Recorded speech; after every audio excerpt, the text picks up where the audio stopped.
One down, thousands of other bureaucrats to go, but at least it's a start.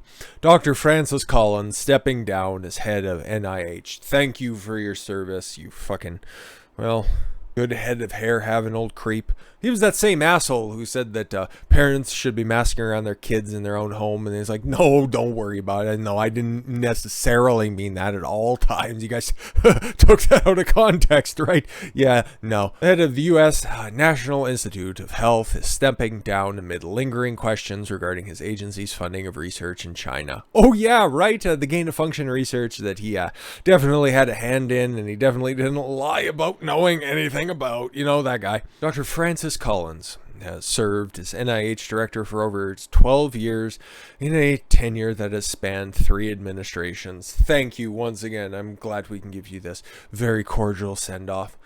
It has been an incredible privilege to lead the BAT research group. This great agency for more than a decade. Fuck off. I love this agency and I love democracy and its people so deeply that the decision to step down was a difficult one because I don't want to go to jail. I'm 70 fucking years old. I couldn't survive in there. Don't make me go. And done in close counsel with my wife, Diane Baker. Oh, she didn't even take your last name? Cook. Collins was appointed by then-President Barack Obama on August 17th, 2009. Why are you still there? Presidents Donald Trump and, Joe Biden asked him to remain in the position. Just goes to show you that Trump didn't make the best personnel decisions. Get that sorted there, pal, okay? Before that, he directed the National Human Genome Institute. After stepping down from the NIH, he plans to work at, the Research Institute. Of course he does.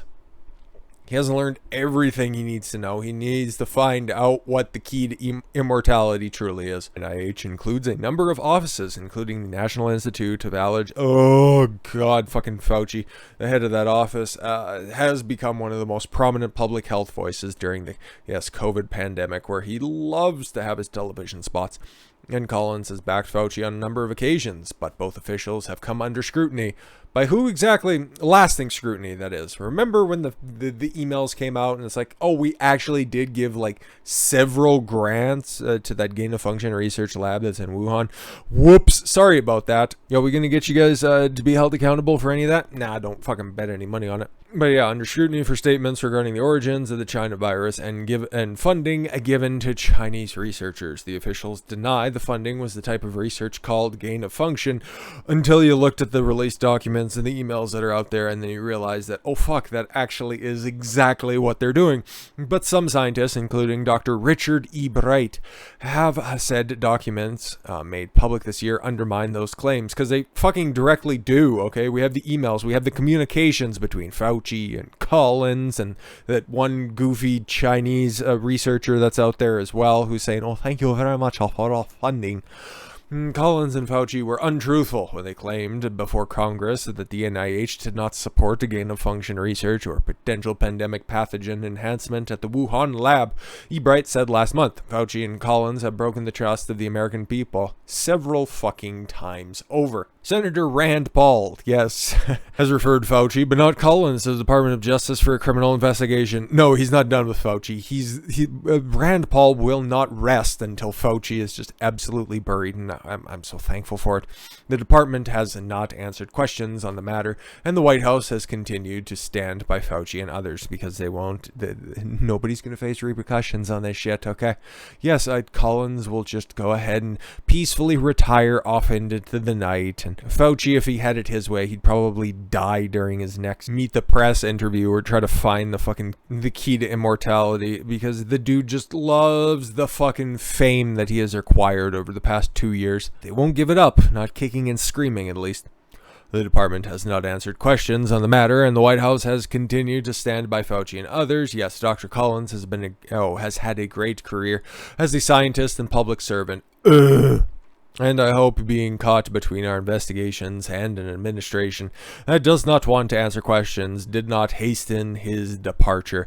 NIH, like the rest of the executive branch, has not been forthcoming in our investigation, and more transparency in this matter should be demanded by the next director. Representative Morgan Griffin, a Republican from Virginia, told the Epoch Times in a very cunty email. Collins' announcement made no mention of the controversy. Of course not, because he's just going to try to sweep it under under the rug like the rest of this fucking shit goes. You know what else is funny though?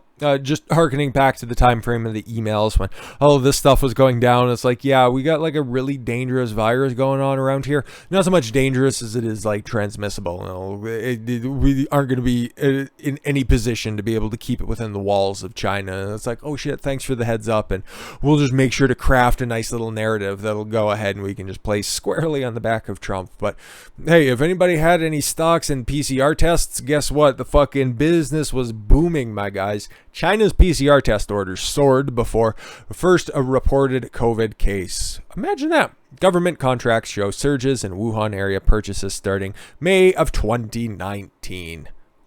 No shit. According to a new report, there was a dramatic increase in PCR test orders in China during the second half of 2019, prior to the first reported case of COVID-19. Oh my God, why would they be doing that? I wonder why. The study conducted by Internet 2.0 concludes that based on the data analyzed, it's a 24-page document. If you want to read it, links in the description, as always.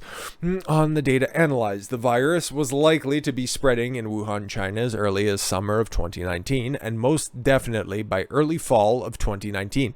When the doctors from the lab started to exhibit similar symptoms, okay? They didn't have any of those tests apparently available at the time. They just were very sick with different respiratory issues. A study also identified significant and abnormal purchases of PCR equipment in Wuhan by People's Liberation Army Airborne Army Hospital in May of 2019. Fucking weird, huh? What a coincidence.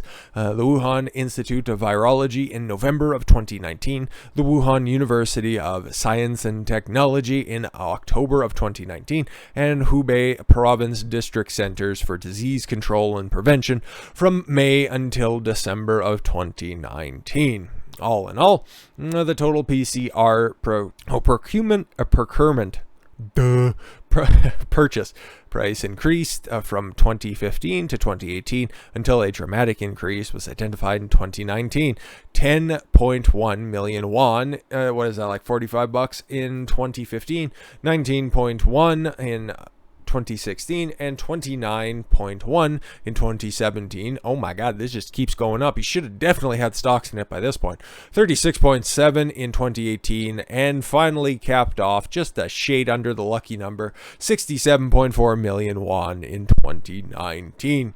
Additionally, the total amount of PCR procurements contracts year over year also saw increases. 52 in 15, 53 in 16, 72 in 17, 89 in 18, and 135 in 2019. Ain't that just a wild coincidence, okay? Why would you need all of that testing equipment? I don't know. It's almost like they knew something was coming. That's right. We don't need tests anymore. Just everybody's going to get vaccinated, right? Because it doesn't matter if you have like natural immunity or anything like that. No. That's stupid. Don't look at any of the studies out there. Just believe the science, right? Science that Collins and Fauci, that crew pushes, okay? Because they have our best interests in mind, right? Don't be listening to the crazy people over there at like Project Veritas who are, talking to different people that work at Pfizer who are saying such controversial things as your COVID antibodies are better than the Pfizer vaccination. Oh God, why would you say something so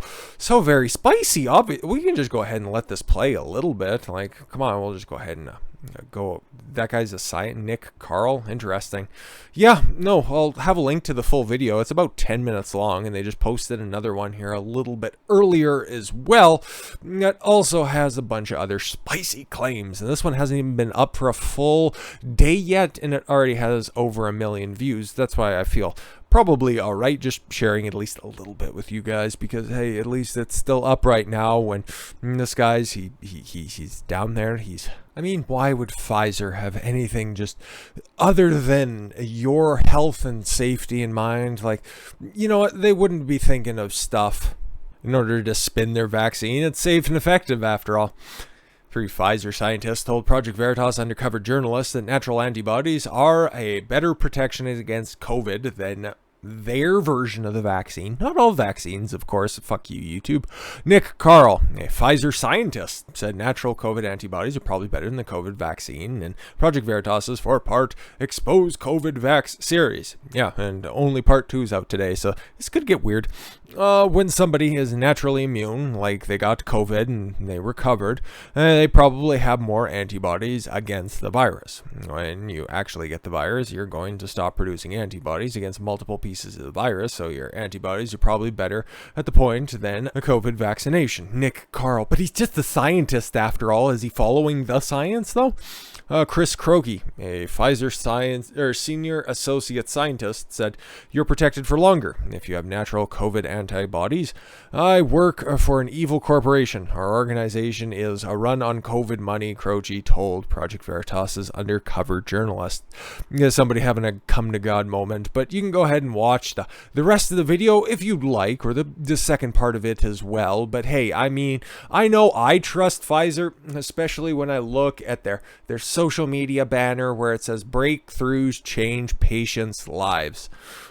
I would tend to agree with that. With that said, I thank you all very much for the gift of your time. I've been Don Consuelo. I want you to follow your gut, get after it. Take care, everyone.